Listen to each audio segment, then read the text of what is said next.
G'day and welcome to the second video on this 1500 Wolseley engine. B-Series, the same as a lot of other vehicles. The video was supposed to conclude with this engine running, but a few little things have cropped up along the way and it's not running yet, but it's well on the way. So it's going to be a third video, unfortunately, but it will be a brief video for the third one. So with that being said, I hope you enjoy. Right, back in a little 1500 motor. Just drop the oil filter off. Have a look at that at the moment. When I bought my A60, I had a bunch of spare filters in the back. Some are new old stock, like that one. They never had a box for it, so I never used it on the MG, but I think it's going to be perfect for this. There's the square seal goes underneath that adapter. This one here, which I'm not going to replace, but I will use that filter. Let's have a looky. It's not terrible. If you saw the video I did on the 350 four-cylinder motorcycle engine, the project one, that was a mess. I've just got there'll be a spring and some other bits and pieces in there. Just drain that oil off and I might just let it sit. I'll tell you what I'm tempted to do. Oh great. This has made things a lot worse. I'm really tempted to give it a paint job. It would be stupid. It would be so stupid to do it, but I just feel like it, you know what I mean? If it runs really well, and the compressions are great, then, I'm going to put it like that. I've got to take it off the stand to finish the stand off anyway, but if it turns out to be a peach, yeah, I'll give it a paint job. I'll pull the pan off and have a look at it that way and all that sort of stuff, but in the meantime, we're just trying to get the thing running. This looks like it was last taken off in about 1968. Hang on. Damn it, that is tight. Let's see what comes out of it. Yeah, only a bit of crap. It all looks fairly good. That copper wash is knackered. Look at it. See there, you can probably see in the foreground the cylinder head. I've lapped the valves in. Inlet's like brand new. There's just nothing wrong with them. And I've sort of labelled them 1 through 8. The exhaust, on the other hand, that's the best of them. Well, it's not the best of them going in, but it's the best of the ones I had. I had 4. The other 3 are better than that. But, yeah, they're not great. And that's all I've got. Without buying new ones, I found this really gross.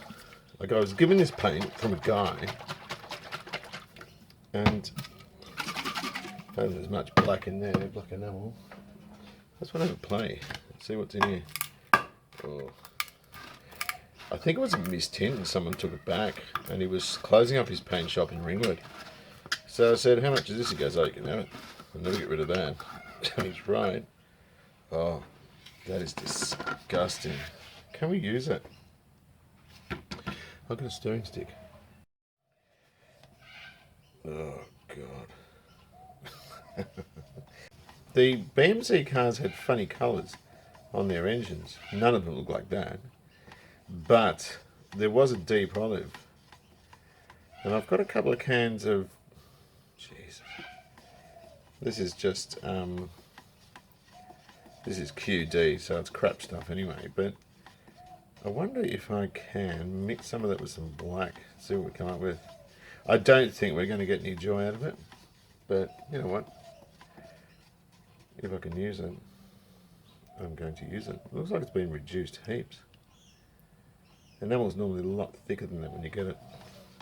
I haven't used it. I was given it. And it was free, so I thought, yeah, why not? It's starting to mix up. What's in here? This is just black, I think. I wonder if I can make a colour. I don't think I can, because that's just too gross. This is from Milsom's. This is proper bought paint, but there's not much of it left. I think I had this. I used this on the XW's tail shaft. Yeah, that's been reduced. I need to drain some of that off, just a sec. Why don't we chuck some black in here? and see what grossness we can come up with. I've actually fluked it a lot and come up with some really good colours this way. It still fell.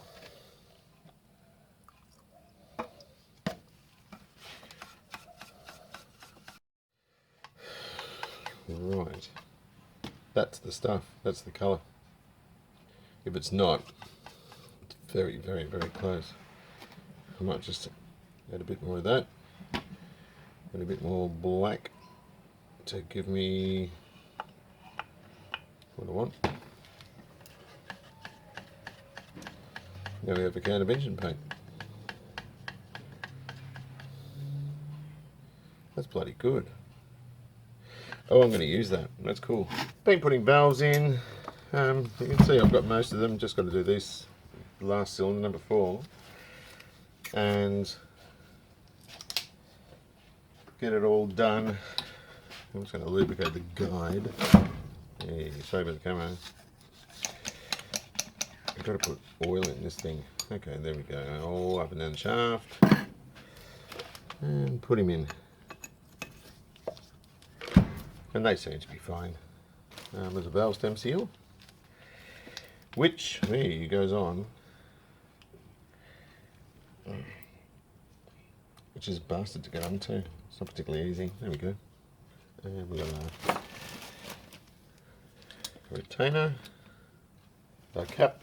We got a cap and retainers. Now these retainers, one of them that came out, I don't know if I showed you before, had a dirty great crack up it. It's all cracked. All up there, which is kind of bad. So have a good look at these to make sure they're all kosher and look like they're going to stay there and do the right thing, because it would be rather bad if they didn't. Having said that, if an engine's going to blow up, I'd sooner be this one than this 1600, which I'm still waiting to hear back if its blocks are right. They were supposed to crack test it today, and they didn't because the guy, one of the blokes, took a sickie. Alright, let's get these things in and drive it home. This little spring compressor's off eBay. It was 17 bucks. It's great for the motorcycles. I wouldn't use it on a V8 car engine, but for this sort of thing, it seems to be rather good. And yeah, 17 bucks. I think that was including delivery. It's only cheaply made. Oopsie, I'm fumbling. Yeah, it's only cheaply made, but it seems to be adequate. And these retainers have a sort of a clip to go over them to set the gap up so that it's rather even. Is that correct? Almost. Great, that's what I hate about this thing, it's cheap. And there's a little retainer thing, clip that goes over there. My gloves aren't fitting today because it's 36 in here at the moment. My hands are sweating, so I couldn't get them on properly. Hence the reason I'm fumbling, but that looks like it's pretty good. So we'll pop the last one in and we're good. That means this head is done for now. It's done enough.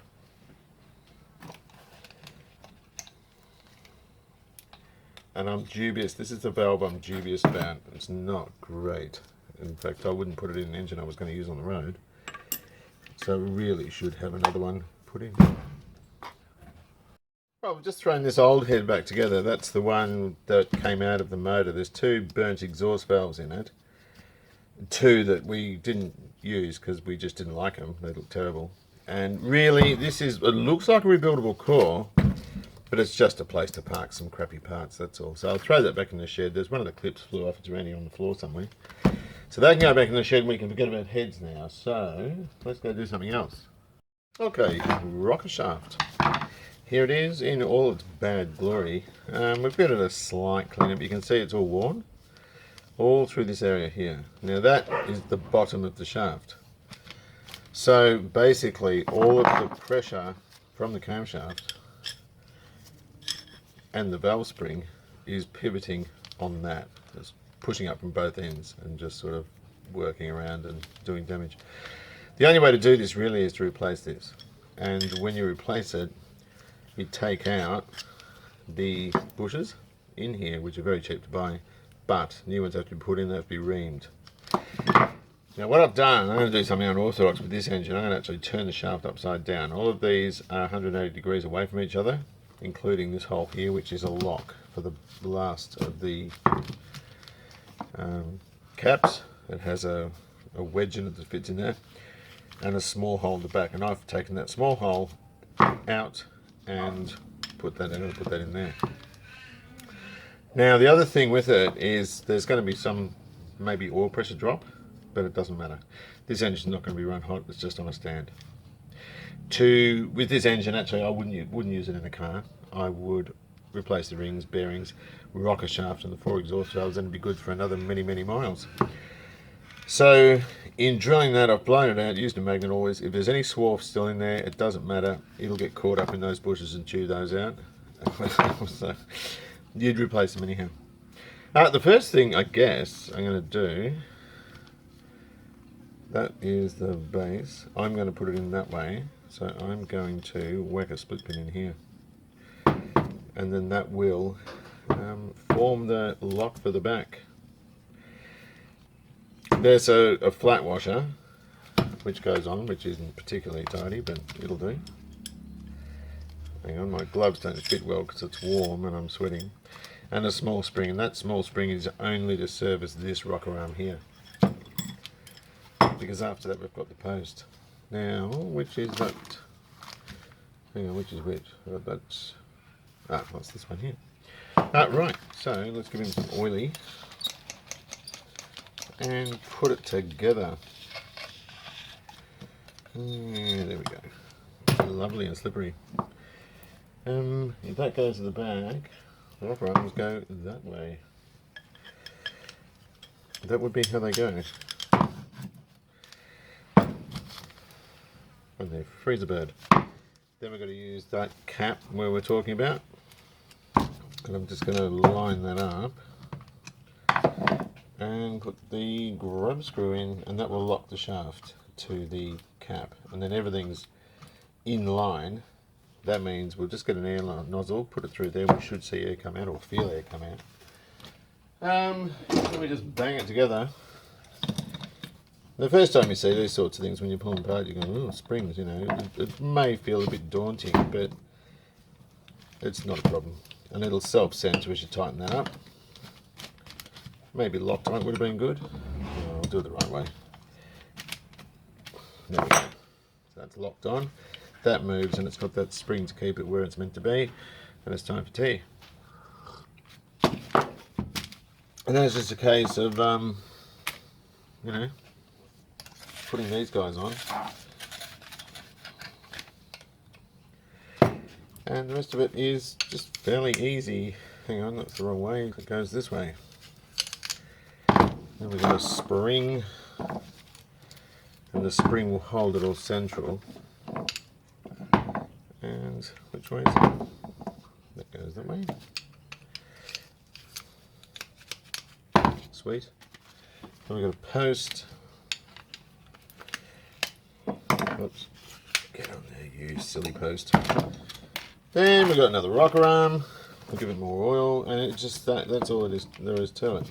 And as long as they're nice and free to turn, no one cares. That should all be good. Which I think that is reasonably dandy.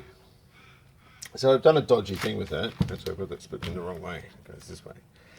So it is reasonably dodgy what I've done, but at the end of the day, for what we're using the engine for, it is absolutely fine.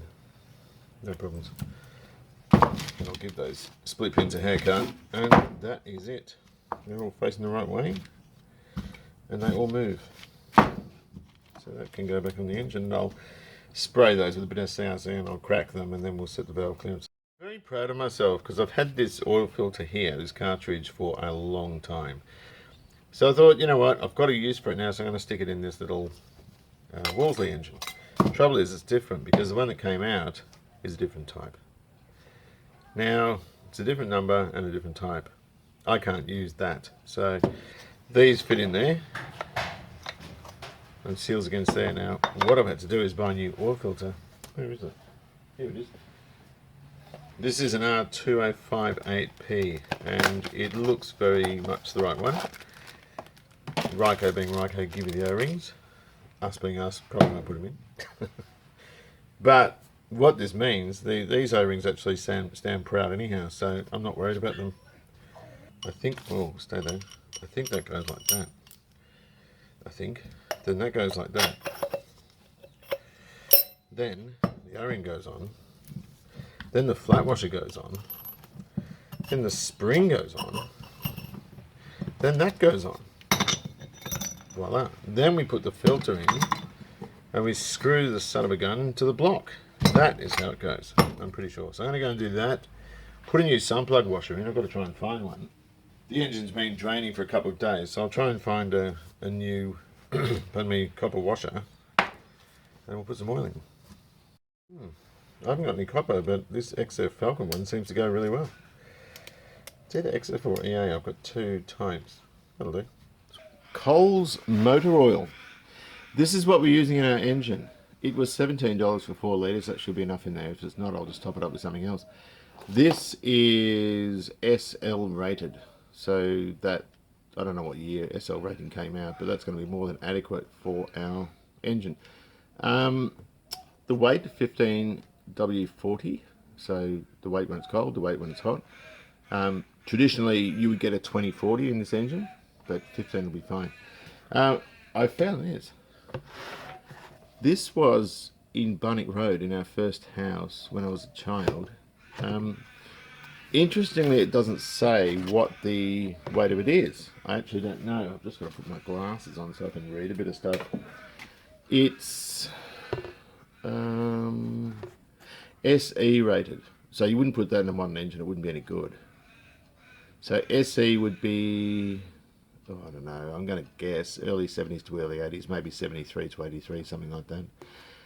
Not appropriate for modern engines, but the engine oil ratings are backward compatible. So it says somewhere, I had a look down here, one of the other products they've got is grade 2, 1960 to 1976. So 1960 they wouldn't have had SE rating, they would have had SB or SC. I'm not sure what it is. I should probably look this up before I talk about it because I don't really know what I'm talking about. But it doesn't say what the weight of it is. So I'm tipping it's 2040, maybe. They've got the gear oils, 80, 90 and all that sort of stuff. And that was before you had transmissions that used, you know, transmission fluid, or manual gearboxes that used transmission fluid and 424 and all these sorts of things. It was very heavy oil. And a lot of the time when the gearboxes were cold, they were very, very hard to shift out of gear. They were all basically column shifts back then mostly. But this doesn't say, it does say liquid tungsten, so maybe if you apply voltage to it, it might glow. It's still fresh. Well, as fresh as it can be. Can you see there?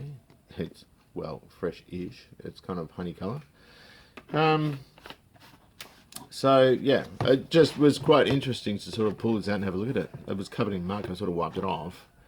But I would guess that would be 2040. GTX was an oil they used to promote as having friction modifiers in it. The friction modifiers aren't good with new engines, but this is an engine that's about 60 years old, so it's good. The other thing that'll happen with oils, and this is the problem with the bearings on these B series, they do shale. Engine oil will get acidic over time when it's old. Modern oils will have additives to combat that, but older ones don't. And so as they get old and they sit, that's the reason you get trouble with bearings. So this thing will start and it'll run nicely. But if you were to put it in a car and put the engine under load, you would replace the bearing shells. You put rings in it, just a matter of course stuff, because there will be some effect of using old oil sitting in there. Anyway, let's put oil in. Saying yes, we're going to. This does look quite thin actually. Yeah, we're just going to try and get some oil around the thing. I put a sun plug in it. I haven't got the oil filter on yet. People get funny with oil. They have to have Penrite, they have to have Valvoline, they have to have this, that, and the next thing. And synthetic oils as well. Synthetics do break down. They're a better lubricant, but they don't break down in a linear fashion like a mineral oil will. That's why I prefer mineral. If you miss oil changes, you stand to do a lot less damage. High mileage on a synthetic oil, the oil will break down almost instantaneously. Are we leaking anywhere? Probably not. And so I'm perfectly content to use this stuff. I think it'll be fine. But yeah, the thing you're looking at is the weight of the oil and the rating of the oil. They're the important parts. course, when we bolt our head down, we'll clean this all up with thinner, make it pretty. Have we got oil showing? I'm sure we have. Yes, we have. I think I just dropped some muck on that piston. Yes, I did. And we're right up above max there, so that will be enough. That'll probably just work down to minimum by the time we're, you know, ready. Okay, I've got some muck in there too. Okay, so the oil lubrication hole for the cylinder is this one here. So what I'm going to do is I'm going to put a tube between there and here, and that way I can see when oil comes out of there. And there's also one for the chain tensioner at the front. Do three things. I've got the, I don't know if you can see it there, hang on a minute. The cam chain tensioner is pulled all the way back. There's no spring in there, and I've cable tied it, so hopefully it doesn't pop out. I don't think it will. We're watching for oil coming out of the gallery feed for the cylinder head. I want to see it come back and go back into there. And I've also got the oil filter off. I want to see oil coming into there as well. I started turning it with a rail gun, but it wasn't successful. So if I rotate this, oh yeah, there we go. We've got oil coming out where the oil filter is. Can you see that?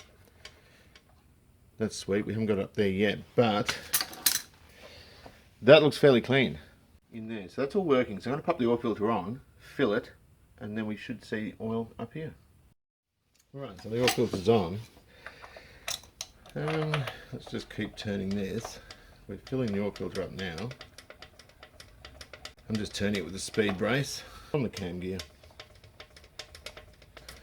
And I want to, oh, here we go. We've got resistance. So now we're going to see some oil come up. There's oil pouring out from the front. So it's going into the mains. Right, let's have a look. Yes, we've got oil coming out from the front. So that failed. I didn't really want it to do that. Where's it coming? It's coming out from the front cam bearing. So that sort of foiled that. But what I'll do, now I know it's in the cam bearings, it's going to be in the main bearings. So what we've done is we've permatexed around the block. We've permatexed around this timing cover, and we're using the old gasket because we're stingy. And so what we need to do is, I can't see, I'm going to put a 1/2 inch one there. There's two different size bolts on these. Is that there? No, that goes there. I'm just going to hang this here for now. I've also got grease around that seal. Oh, damn. You'd think I'd change the tools out getting ready, wouldn't you? But no, I didn't. Is that gasket in properly? Yes, I believe it is. Right, so I'll stick another 1/2 inch one in. I think there's one goes around the back here. Somewhere. I've taken the stirs off. I'm keeping those for the 1600. Now that's loose, so we've got to put the balancer on now. So we've just got a bit of grease around there. I've cleaned this back up a bit of grease around there, and we need to put it on. And that will send to the timing cover where it needs to be. The stupid part about these is the dumb timing marks underneath. I don't believe they did that. They're just ridiculous. Right, so, whoops, let's put the front on. I've got this weird crank sort of thing, so we can just do that up. So once that's done up, then that'll centralise and I'll just tighten the timing case up. So we've got that on. Now we can tighten these up around here, around the perimeter, and then take that off again to get to the bottom one. Right, now I found a starter motor. This one here is 2480 Worsley. Been in the shed for 15 years. Don't even know if it works. I'm assuming it does. I'm going to have to lubricate the Bendix on it. But for now, I think what we're going to have to do is throw some volts into it and see what happens. So, these things have a propensity to jump around a bit, so I'm going to stick my foot on it. Hopefully it bloody works. Hang on a minute, can you see what I'm doing?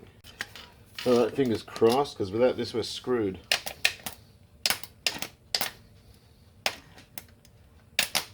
Okay, we've got big sparks.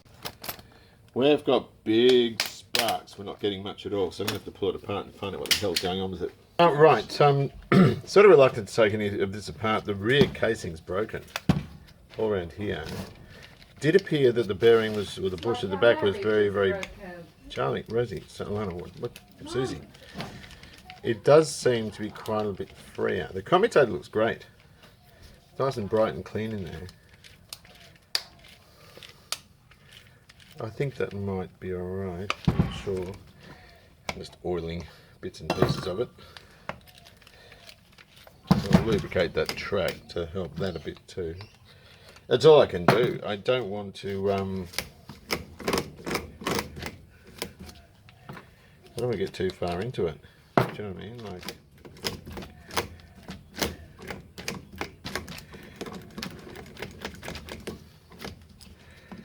hopefully that does something. I just don't want to pull it apart.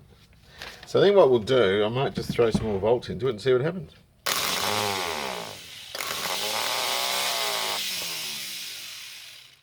Sweet. Put this on with 8mm bolts, so they do move around a bit. I've just got to, I think that's going to be alright.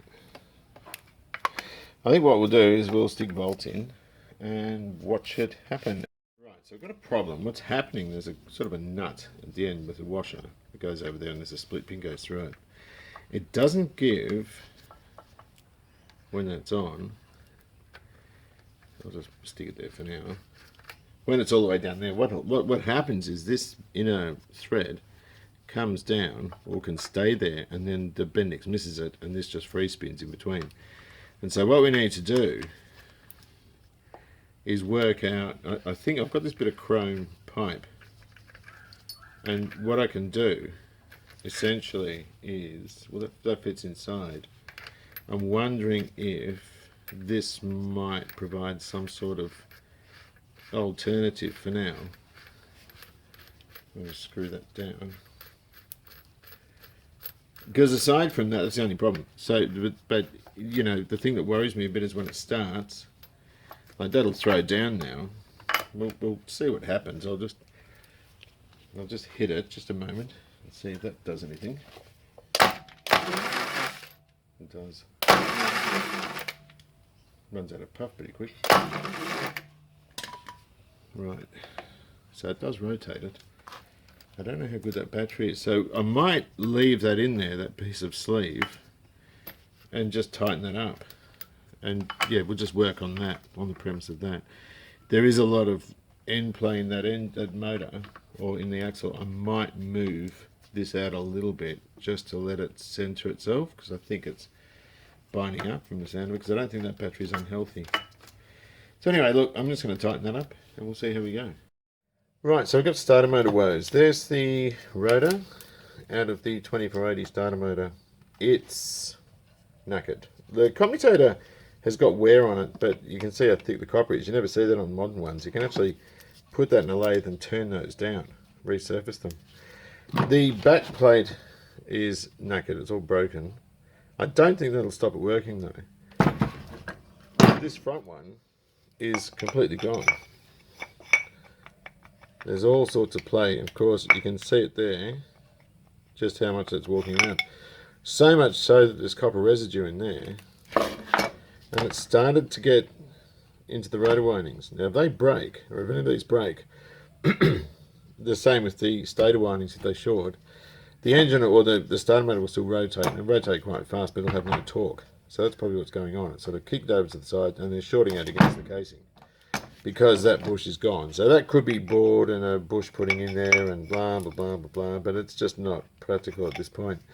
I found this one here that was in the A60, and the issue with this one seems to be really healthy, is it's narrower there. It's for the 1500.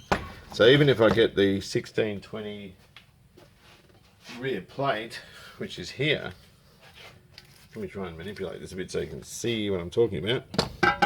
They ain't going to fit. So the only thing I can do is bring these out of fraction, those out of fraction, just hold them with some 1/4 inch ones. That's the only thing I can think of doing. This side of getting to the new chook shed. So I might see if I can get there, but at the moment we've got heaps of assessments and report writing time, so I might not be able to do it.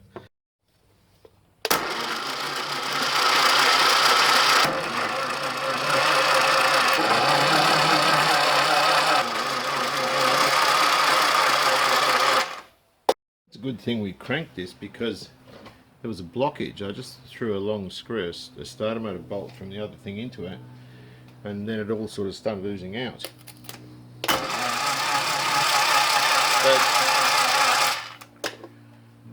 I don't know what's going there. That's crap. That's awful. But I think the tube I've got might not be any good. Maybe that's blocking it off. The starter motor lead's getting quite warm. We're causing a suction.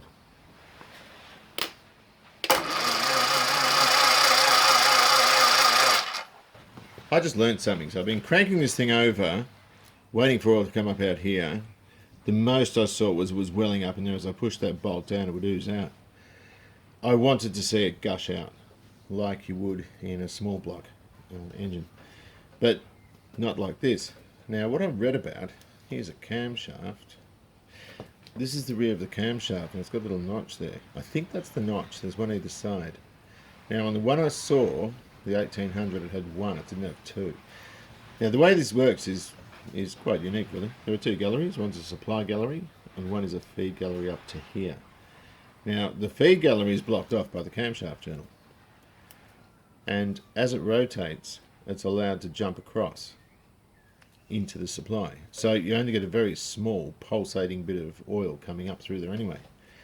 I will take the oil pressure reg out and make sure that's all clean and good, but for now I think we'll just stick the head on. I guess we're just going to have to check the oil pressure this way, see if there is oil pressure.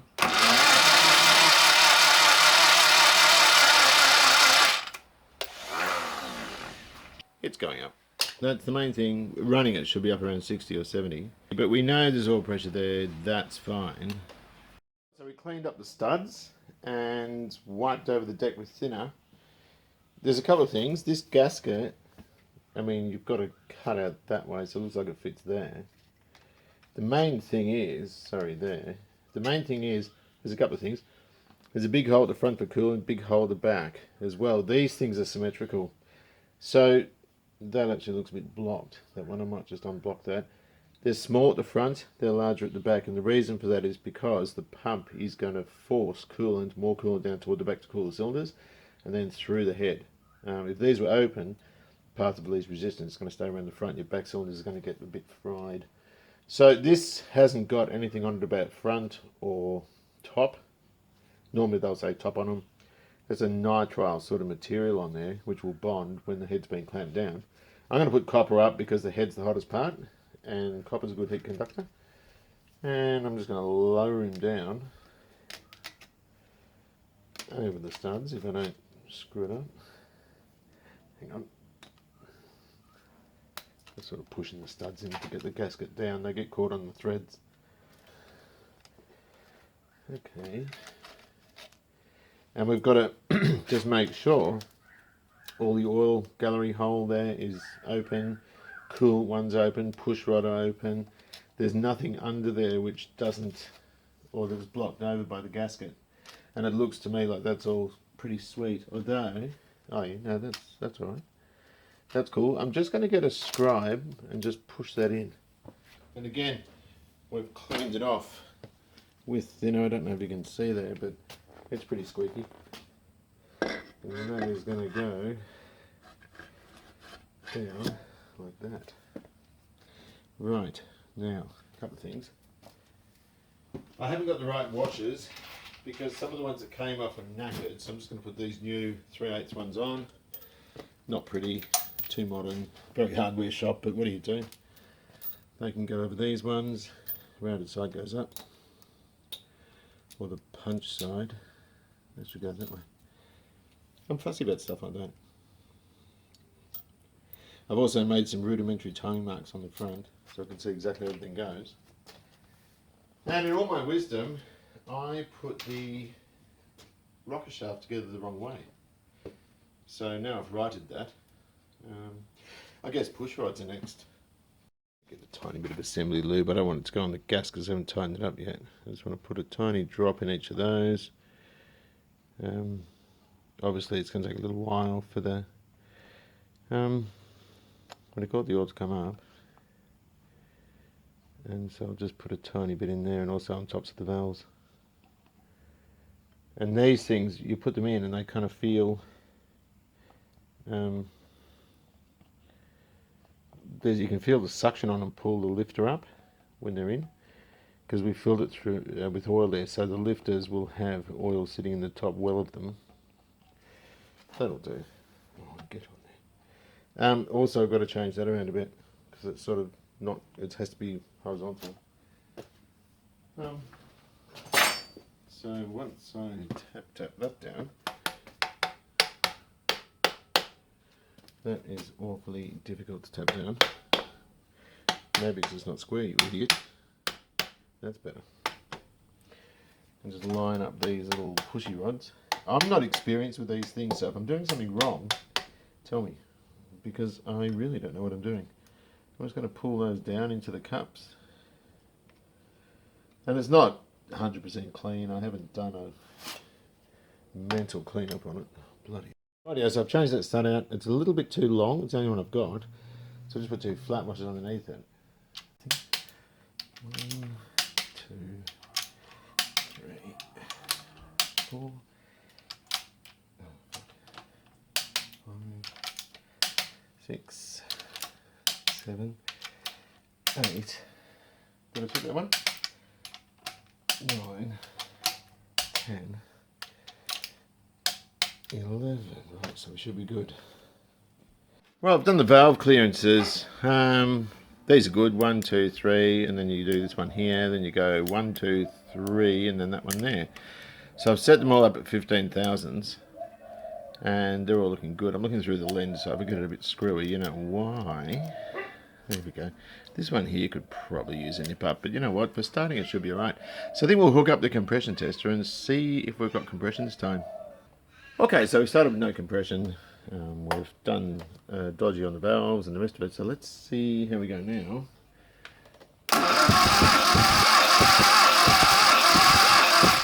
So we're topping it at 90, 105. Yeah, about 105 on that. It's a low compression engine, so I'm not that concerned. 105 is pretty slack. But at the end of the day, 105 is certainly enough to start the thing. Alright, let's go for this one. Number 2 is on the way. What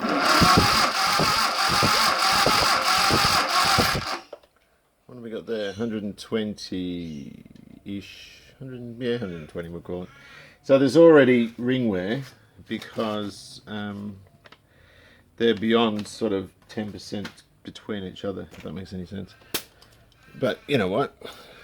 It doesn't matter. These sorts of things can actually, starting and running and getting them nice and warm, can free up a lot of stuck rings and things like that. So, I mean, I couldn't care less. I expected worse, to be quite frank. Where's my lead? Let's go again. It's actually sucking some current, this thing.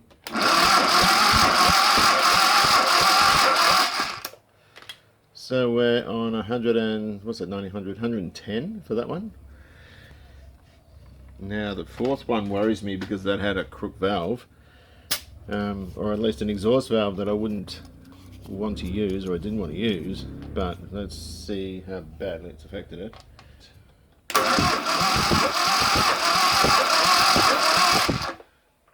We're on 100, just 105 again. So that's alright. That's cool. That's alright. So there's a good chance, and I know this from experience, the 2 that are on 105 have a chance of coming up a bit. So, you know, this thing should run well.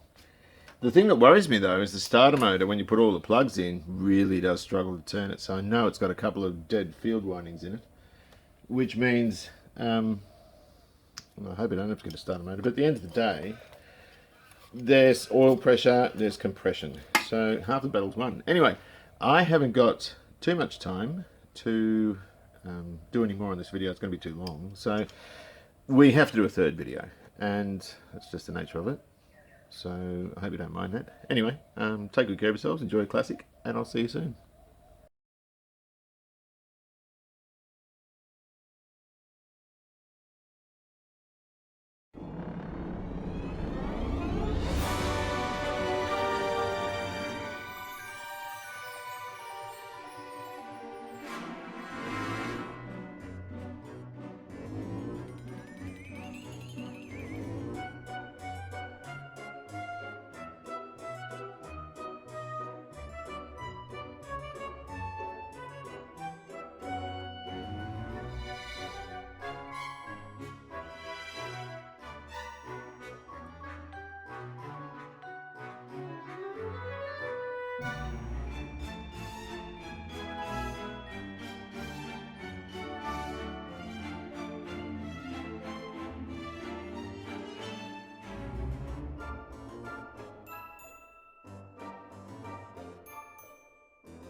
What do you reckon? Shit.